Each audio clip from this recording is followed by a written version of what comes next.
you like standardized testing? No, I hate SOLs. Has standardized testing helped you in any way? No, not at all. Why do you think we have standardized testing? I think standardized testing is a pretty good indicator of how well teachers prepare students and, in turn, how much they know about the subject. So as my friend Michael has just shown you, there are many common misconceptions about the purpose and effectiveness of standardized testing, and in Virginia, the SOLs. The schools should get rid of standardized testing for the reasons that they limit what the teacher can teach and how they can teach it. They are not an accurate measure of student and teacher abilities, and they are very expensive for the taxpayers in all states.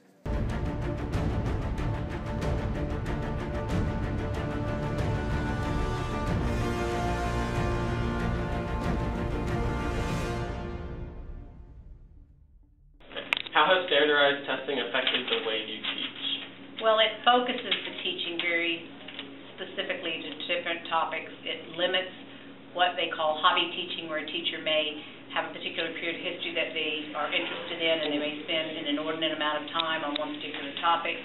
So having the standard sort of keeps the teacher on a certain pace and makes sure that they cover everything that the state of Virginia thinks is important to the student. So you would say that your time is constricted due to the schedule that's set by the SOLs? Oh, absolutely, yes. You have a certain curriculum that you must cover, and then you need to leave your time at the end to review for the material covered at the beginning of the year. Okay. Do you think standardized testing is good for the students and the teachers, or do you think it has a negative effect? I think that unfortunately there isn't enough time in the year to appropriately address all of the standards, so you feel like you're kind of rushing through everything and not really giving everything the time and attention that you'd like to give each topic, and so that's sort of a negative about the SOL. Would you be in favor of eliminating standardized testing? I think that maybe if there were more electives and courses that students like European history, if students really like history, then they can take a European history course where there's not a standard of learning test. There's still a College Board test, but you have more flexibility, I guess, with what you can spend your time on.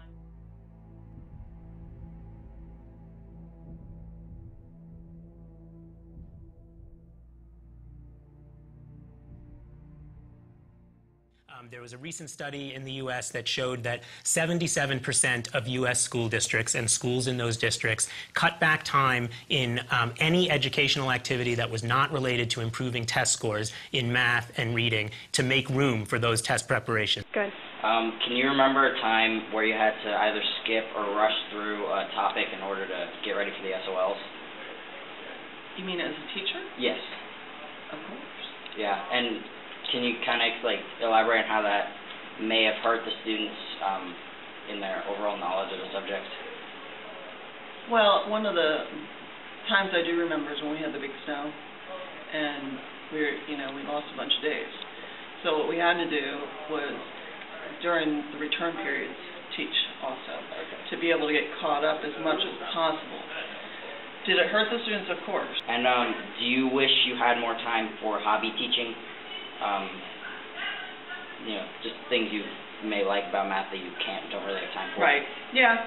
I wish we could do more things, project-wise. I just think there's so much material in the Algebra 2 and Algebra 1 that, there really isn't a lot of time for a lot of projects for kids to make the association between the two. Okay.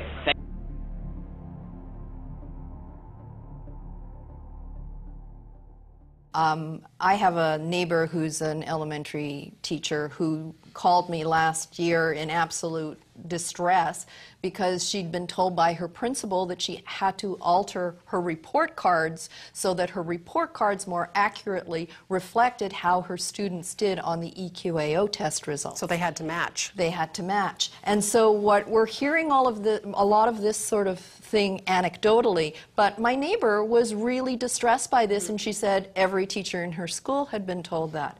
And so teachers, there are some teachers who like to point to it. It's human nature, some of them do, but the teachers that we hear from, the majority of teachers who contact us, are ones who would like to see something different, less emphasis on it.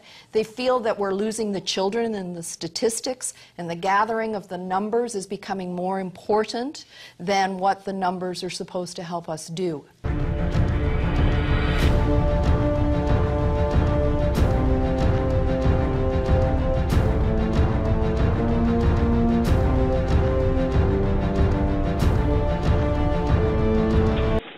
you feel that the SOLs match like how you do in school grade-wise? No, I don't think that the SOLs like accurately represent how I'm doing my classes. Like I think that my grades and how I did just for the whole school year were better than actually how I did on SOL.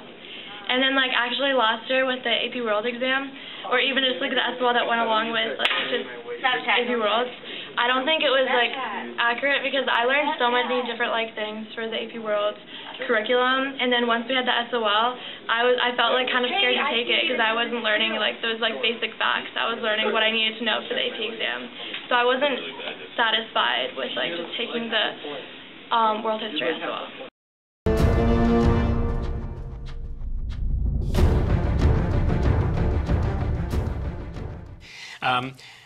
We don't learn a lot, and that's really the problem. I mean, the tests are a very narrow focus of particular kinds of achievement in math and reading. There's no one, you know, I've never met anyone who is a member of the group, you know, we don't want kids to know how to read and write or add numbers. Everybody wants kids to know how to read and write, but when you talk to parents and ask them, and there are studies that do that, what do you want your kid to get out of school, and what do you think schools should do? The goals are very, very broad. There are many other ways to assess students' growth in even those areas like math and literacy. And unfortunately, I think standardized tests, although valuable for some narrow measures of success, obscure too much and push too much else out of the curriculum.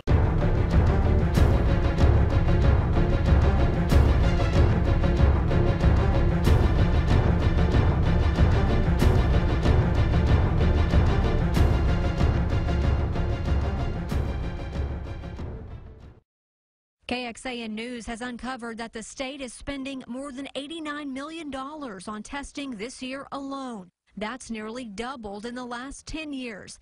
Every penny goes to Pearson, a company that creates the test questions, prints, distributes, and scores the exams, then sends them back to 8,000 schools. The 5-year contract that covers the 2010 through 2015 school years totals just over $468 million. And the annual cost goes up each year. In 2015, standardized testing will set the state back nearly $100 million.